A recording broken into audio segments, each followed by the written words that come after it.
Thank you for joining this quick how-to screencast brought to you by Salesforce Support. To see more content like this, hit subscribe. In this video, I'm going to help you better understand filter logic in your reports.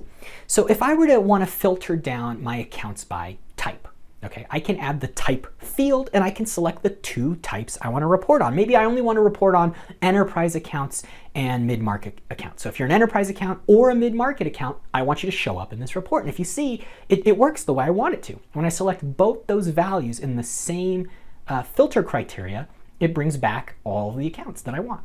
However, if I add a second type criteria, and I make the first one enterprise and the second one mid-market, look what happens when I run the report. Nothing comes back.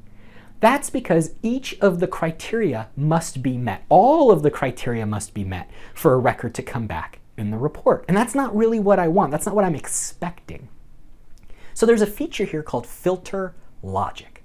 So instead of having every single one of your filter criteria be met, you can start putting in things like or. So the first criteria must be met, or the second criteria must be met. And if you had more and more criteria, you could put parentheses around them so you can get really specific around which ones are ands and which ones are ors, okay? And getting comfortable with using and or filter logic will really help you dial in your reports.